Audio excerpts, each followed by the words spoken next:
بسم اللہ الرحمن الرحیم۔ السلام علیکم آئی ورڈ کے محترم دوستو، آج کی اس ویڈیو میں 1965 کی جنگ کے حوالے سے ہم آپ کو کچھ انفارمیشن فراہم کریں گے کہ کس طرح پاک بحریہ اور نیوی فورسز نے اپنی جان کو خطروں میں ڈال کر اپنی جان کی پرواہ کیے بغیر ہی بھارتی آفتوں کو نیستہ نابود کیا۔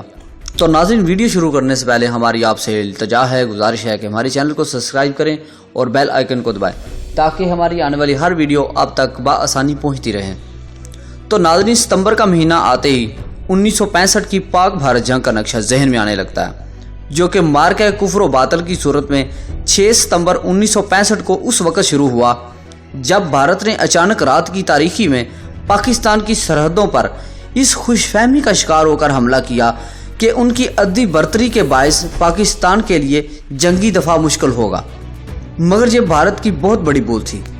پاکستانی افواج نے پاکستانی قوم کے اعتماد پر پورا اترتے ہوئے اپنے ملک کی سرحدوں کا بھرپور دفاع کیا اور بھارتی سورماؤں کے منصوبے خاک میں ملا دیے۔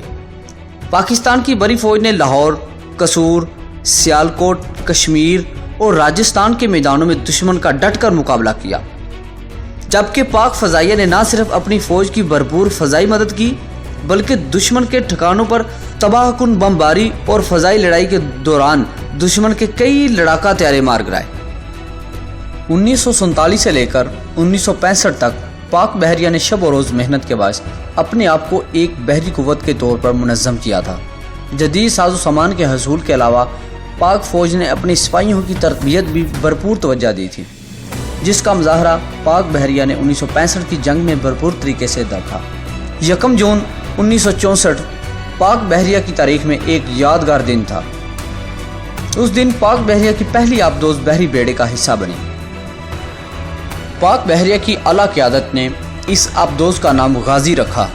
غازی آبدوز سے پاک بحریہ کی دفاعی صلاحیتوں میں اضافہ ہوا اور پاکستان کا سمندری دفاع مزید مضبوط ہو گیا۔ غازی بھارتی بحری بیڑوں کے لیے موت کے پیغام سے کم نہیں تھی۔ طویل فاصلے تک سفر کرنے کی صلاحیت رکھنے والی اس آبدوز سے پورے بھارت کا کوئی ساحل بھی محفوظ نہیں تھا۔ حملے کے کئی دن بعد تک حالات کشیدہ چلے آ رہے تھے۔ ان بگڑے ہوئے حالات کے باعث پاک بحریہ کو جو ذمہ داریاں سونپی گئی وہ یہ تھیں: نمبر 1، پاکستان کی سمندری سرحدوں کی حفاظت کرنا۔ نمبر 2 ہے سمندری تجارت اور جہاز رانی کے راستوں کو محفوظ بنانا، تجارتی بحری جہازوں کی حفاظت کرنا۔ اور چوتھے نمبر پر آتا ہے بھارتی بحریہ کی نقل و حرکت کو محدود کرنا۔ اور آخری نمبر پر آتا ہے مشرقی پاکستان میں بڑی فوج کی امداد کرنا۔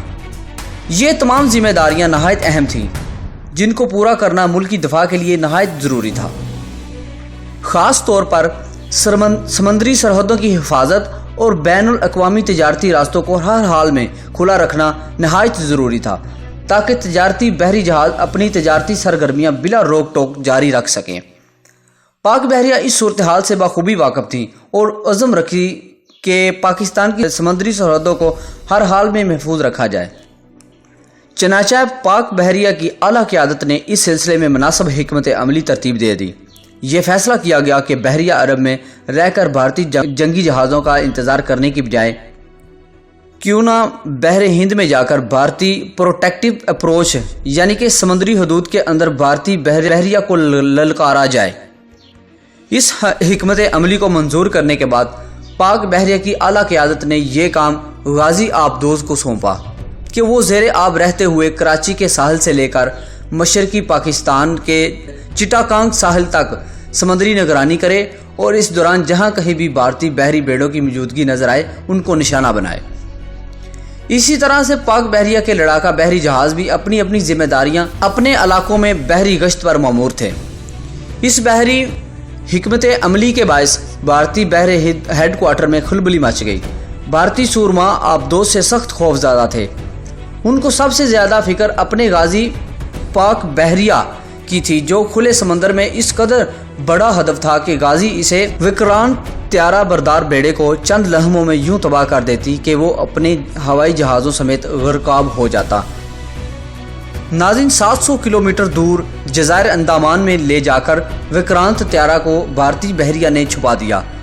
بحر ہند میں غازی کی موجودگی کے باعث کوئی بھارتی بحر جہاز سمندر میں نکلا ہی نہیں۔ صرف اسی خوف سے کہ کہیں وہ سمندر میں نکلتے ہی غازی کا نشانہ نہ بن جائیں۔ پوری بھارتی بحریہ کو ساحلوں تک محدود رکھنا ایک بہت بڑا چیلنج تھا، جسے پاکستان بحریہ نے بہترین طریقے سے پورا کیا۔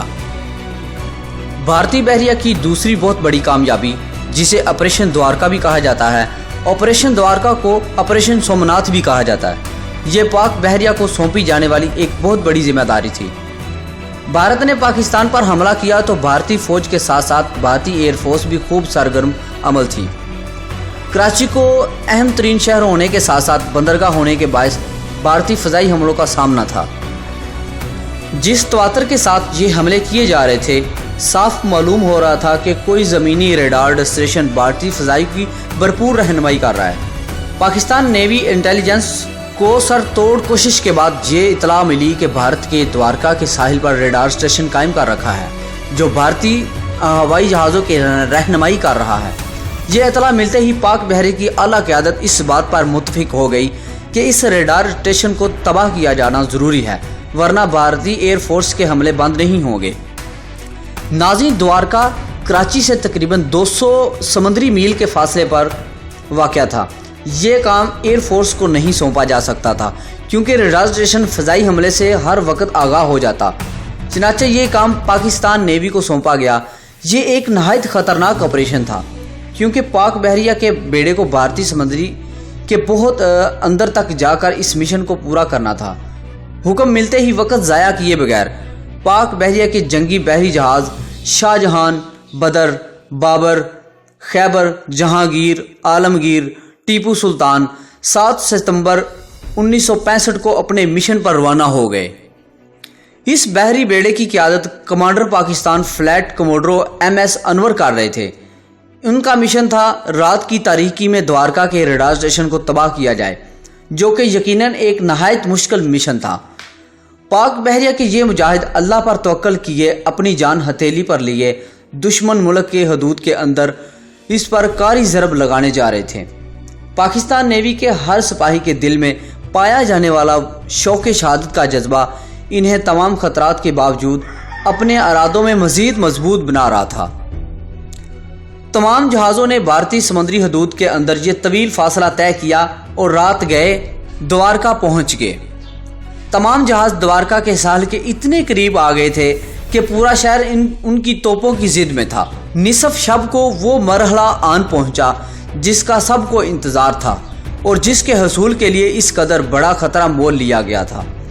ٹھیک رات 12:26 پر فائر کا حکم ملا۔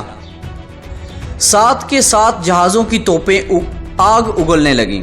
چند ہی لمحوں میں دوارکا ریڈار اسٹیشن اور اس سے محلق بھارتی بحریہ کا ہوائی اڈہ مکمل طور پر تباہ ہو گیا تھا۔ پاک بحریہ کے تمام جہازوں نے نہایت اطمینان سے اپنا مشن مکمل کیا اور واپسی کی راہ لی۔ ان تمام واقعے میں دلچسپ بات یہ ہے کہ نہ تو بھارتی بحریہ کے جہاز مقابلے کے لیے سامنے آئے اور نہ ہی بھارتی ایئر فورس نے پاکستانی جہازوں پر کوئی حملہ کیا۔ ناظرین، اس سے یہ واضح ہوتا ہے کہ دشمن کس قدر بوکھلاہٹ اور خوف کا شکار تھا۔ پاکستانی جہاز 150 کلومیٹر بھارت کے اندر آئے اور تباہی کر کے چلے گئے، مگر بھارتی افواج دبر کر بیٹھ گئی اور چپ چاپ یہ سارا تماشا دیکھتی رہی۔ پاک بحریہ کی کامیابیوں کی داستانیں یوں تو بہت طویل ہیں، مگر 1965 کی جنگ کے حوالے سے ذکر کیا جائے تو سمندری حدود کی حفاظت اور بھارتی بحریہ کو اس کے اپنے ساحلوں تک محدود رکھنا اس قدر بڑے دو کام تھے جس پر پورے ملک کی دفاع کا دار و مدار تھا۔ دشمن کے لیے خوف کی علامت پاک بحریہ آج ایک خود مختار اور جدید ساز و سامان سے لیس بحری قوت ہے، جو بحیرہ عرب کے علاوہ دنیا کے دیگر بحری خطوں میں اپنی ذمہ داریاں بخوبی انجام دے رہی ہے اور ملک کی دفاع کی خاطر کسی بھی چیلنج سے نمٹنے کے لیے ہمہ وقت تیار ہے۔ ناظرین، امید کرتے ہیں کہ آج کی یہ ہماری حقیر سی کاوش آپ کو پسند آئی ہوگی۔ تب تک کے لیے ہمیں اجازت دیجیے۔ اللہ حافظ۔